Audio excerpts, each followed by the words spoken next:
PSI ನೇಮಕಾತಿಯಲ್ಲಿ ಭಾರಿ ಅಕ್ರಮ ಪ್ರಕರಣ ಮಾಸುವ ಮುನ್ನವೇ ಇದೀಗ ಮತ್ತೊಂದು ಪ್ರಕರಣ ಬಯಲಾಗಿದೆ.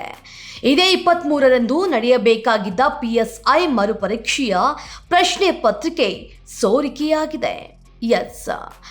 545 ಪಿಎಸ್ಐ ನೇಮಕಾತಿಯಲ್ಲಿ ನಡೆದ ಅಕ್ರಮ ಹಿನ್ನೆಲೆ ಇದೇ ಜನವರಿ 23ರಂದು ಮರುಪರೀಕ್ಷೆಯ ಸಿದ್ಧತೆಯನ್ನ ಮಾಡಲಾಗಿತ್ತು.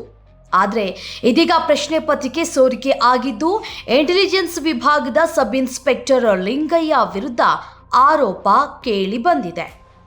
ಇಂಟೆಲಿಜೆನ್ಸ್ ವಿಭಾಗದ ಸಬ್ ಇನ್ಸ್ಪೆಕ್ಟರ್ ಆಗಿರುವ ಲಿಂಗಯ್ಯ ಮಾತನಾಡಿದ್ದಾರೆ ಎನ್ನಲಾದ ವಾಟ್ಸಪ್ ಚಾಟ್ ವೈರಲ್ ಆಗಿದ್ದು ಅಭ್ಯರ್ಥಿಗಳು ಪ್ರತಿಭಟನೆಗೆ ಇಳಿದಿದ್ದಾರೆ.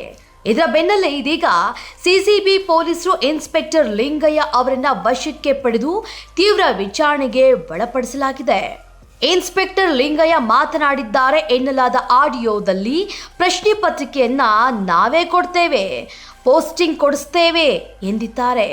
ಪಿಎಸ್ಐ ಪರೀಕ್ಷೆ ಕೂಡ ಬರೆಸುತ್ತೇವೆ ಅಂತ ಮಾತನಾಡಿರುವಂತ ಆಡಿಯೋ ಲಭ್ಯವಾಗಿದೆ. ಆತರ ಡೀಲ್ ಆತರ ಸೆಟಲ್ಮೆಂಟ್ ಯಾರು ಕೇಳಕ್ ಬರಲ್ರಿ. ನೀನ್ ಮಾಡ್ಬೇಕು ಅದನ್ನ. ನಿನ್ನ ಬಂದ್ಬಿಟ್ಟು ನಿಮ್ಗೆ ಅರೆಸ್ಟ್ ಮಾಡ್ತಿದ್ದು ಅವ್ರನ್ನ ಡೈರೆಕ್ಟ್ ಅಷ್ಟನೇ ದಿನ ಕರ್ಸ್ಬಿಟ್ಟು ವಾಪಸ್ ಯಾರನ್ನ ಕಳಿಸೋರು ಅವರೇ ಆಪ್ಷನ್ ಕೊಡ್ತಿದ್ರು. ಅದಕ್ಕೆ ಮೊದಲ ದಿನ ಕರ್ಸೋದು ನೀನು ಇದ್ರೊಳಗೆಲ್ಲ ಇದೆಯಾ, ನಿಂದೆಲ್ಲ ಇನ್ಫಾರ್ಮೇಶನ್ ಇದೆ, ಹೋಗು ಕರಿತೀವಿ ನಿನ್ನ ಅನ್ನ ಕಳಿಸ್ರು ಅಂದರೆ ನೀನು ಸೆಟ್ಲ್ಮೆಂಟಿಗೆ ಬರಲಿ ಅಂತ ಅದು ಇಂಟು. ನೀನೇನು ಮಾಡಬೇಕು, ಅವಾಗ ಎಲ್ಲಿಂದೆಲ್ಲ ರೂಟ್ ಕಾಂಟ್ಯಾಕ್ಟ್ ಮಾಡಿ ಅವ್ನು ಟಚ್ ಆಗಿ ಏನು ಸೆಟ್ಲ್ಮೆಂಟ್ ಮಾಡಬೇಕು. ಇನ್ನೊಂದು ದಿನ ಕರೆಸಿ ಸುಮ್ಮನೆ ಏನೋ ಮೇಲ್ನೋಟಕ್ಕೆ ಕಂಡು ಬಂದಿದೆ ಇವ್ರದ್ದೇನು ಇಲ್ಲ ಅಂತ ಒಂದು ನೋಡ್ತಾ ಕಳಿಸ್ತಾರೆ. ಆ ಥರ 300 ಜನ ರಾತ್ರಿ ಕಳಿಸಿರೋದು. ಸರ್ ಇವಾಗ ಇವ್ರದ್ದು ಮಾಡೋದು ಏನು ಪ್ರೊಸೀಜರ್ ಏನು ಸರ್? ಇವ್ರದ್ದು ಖಾಲಿನೇ. ಇನ್ನೊಂದು ಪೇಪರ್ ಒಂದು ಅವ್ರು ಮಾಡ್ಕೊತಾರೆ. ಇಂಟರ್ವ್ಯೂನಿಗೆ ಏನು ಸಮಸ್ಯೆ ಇಲ್ವಲ್ಲ. ಇಂಟರ್ವ್ಯೂ ಇಲ್ವಲ್ಲ. ಅದೇ ಇಂಟರ್ವ್ಯೂ ಏನು ಸಮಸ್ಯೆ ಇಲ್ವಲ್ಲ. ಇದೇ ವಿಚಾರ ನೋಡ್ರಪ್ಪ, ಯೋಚನೆ ಮಾಡಿ. ಮಾಮೂಲಿ ಮೊದ್ಲೇನು ಮಾಡಿದ್ರು ಅಲ್ಲಿನಪ್ಪ, ಮೊದ್ಲೇನು ಮಾಡಿದ್ರು ಅಲ್ಲೇ ಸರಿನಾ. 19 ಆ ಥರ ಪರ್ಟಿಕ್ಯುಲರ್ ಬರಲ್ಲ. ಒಂದು 20 ಮೇಲೆಗಡೆ 25 ಮಾಡಿ ಸುಮ್ಮನೆ 26, 27 ನಂಬರ್ಸ್ ಬರ್ತೀವಿ. ಅದೆಲ್ಲ ನಾನು ಮಾಡ್ಕೊತಾರೆ ಅವ್ರು ತಲೆ ಕೆಸ್ಕೊಂಡು. ಸರಿನಾ 20ರಿಂದ ಸ್ಟಾರ್ಟ್ ಮಾಡಬೇಕು ಅಂತಂದರೆ 22ನೇ ಹಿಂಗೆ ಮಾಡ್ತೀವಿ ಹೇಳ್ತೀನಿ ನಾನು. ಅದು ಯಾಕೆಂದರೆ 8 ಮಾಡಂಗೆ ಕಮ್ಮಿ. ಯಾವನು ಹೋಗಿರೋ ಗಂಡು ಮಗ ಯಾರು ಇಲ್ಲ. ಇನ್ನು ನೋಡಿ ಎಂತೆಂದವ್ರು ಓದಿಸ್ತೀನಿ ನೋಡಪ್ಪ, 35 ಮಾರ್ಕ್ಸ್ ತಗೊಂಡ್ರು. SC ಒಬ್ರು ಹುಡುಗಿ ಓದಿಸಿ 35 ಮಾರ್ಕ್ಸ್ ತಗೊಂಡು ಆಗ್ಬಿಟ್ಟು ಈ ಸತಿ ಕ್ಯಾಂಡಿಡೇಟ್ ಸಿಗಲ್ಲ ನೋಡಿ. 5 ಹೊಸ ಪೋಸ್ಟ್ ಅವ, 540 ಪೋಸ್ಟ್ ಇರೋದು. ಏನು ಇನ್ನೂ 150 ಪೋಸ್ಟ್. ಇದು ಅವ್ರು ಯಾರೋ ಒಬ್ರು ಅವೆಲ್ಲ ಹೇಳ್ಬಾರ್ದು. ಅವೆಲ್ಲ ಹೆಂಗೆ ಗೊತ್ತಾ, ಅದು ಅವ್ರು ನನ್ನ ಫೀಲ್ ಅವರು. ಯಾಕೆಂತಂದರೆ ಅವ್ರು ಕೆಲಸ ಮಾಡಿರೋದೆಲ್ಲ ಇಲ್ಲ ನಮ್ಮವ್ರನ್ನೇ. ಅವನು ಶಾಂತಕುಮಾರಿ ಪಕ್ಕ ಟಚ್ ಅವ್ನು 100% 100ಕ್ಕೆ 1 ಕೋಟಿ ಬಗ್ಗೆ ಮೊದಲು ಮಾಡ್ಸೋಣ. 100% ಮಾಡ್ಸೋದು.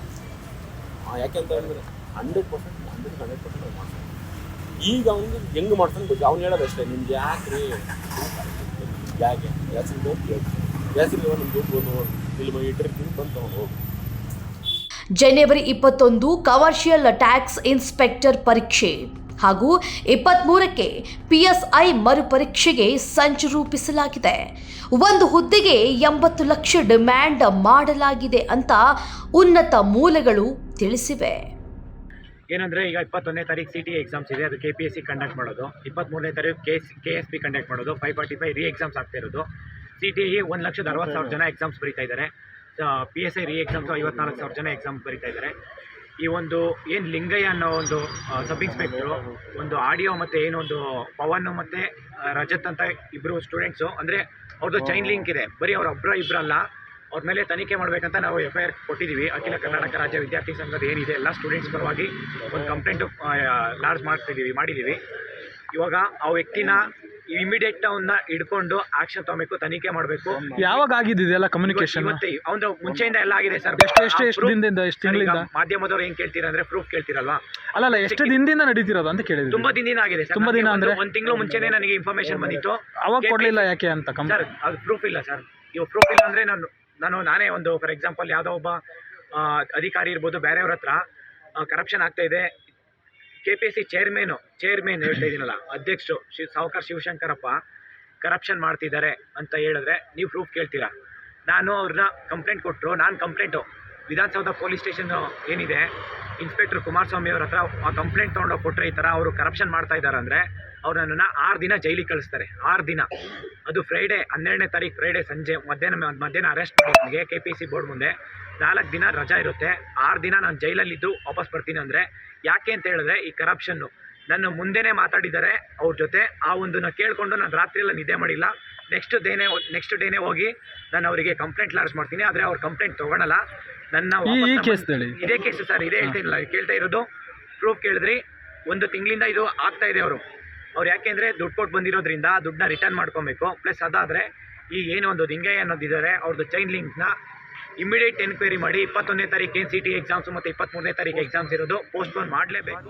ಒಟ್ನಲ್ಲಿ ಮರುಪರೀಕ್ಷೆ ನಡೆಯುವ ಹೊತ್ತಿನಲ್ಲೇ ಪ್ರಶ್ನೆ ಪತ್ರಿಕೆ ಸೋರಿಕೆ ಆಗಿದ್ದು ವಿದ್ಯಾರ್ಥಿಗಳಲ್ಲಿ ಗೊಂದಲ ಉಂಟಾಗಿದೆ. ಈಗಾಗಲೇ ಸಬ್ ಇನ್ಸ್ಪೆಕ್ಟರ್ ಎನ್ನಲಾದ ಆಡಿಯೋ ಹರಿದಾಡ್ತಾ ಇದ್ದು CCB ತನಿಖೆಯಿಂದಲೇ ಸತ್ಯಾಂಶ ಹೊರಬರಬೇಕಾಗಿದೆ. ಲೈಕ್ ಮಾಡಿ, ಶೇರ್ ಮಾಡಿ, ಸಬ್ಸ್ಕ್ರೈಬ್ ಮಾಡಿ. ನೋಡ್ತಾ ಇರಿ ರಿಯಲ್ ಬೆಂಗಳೂರು.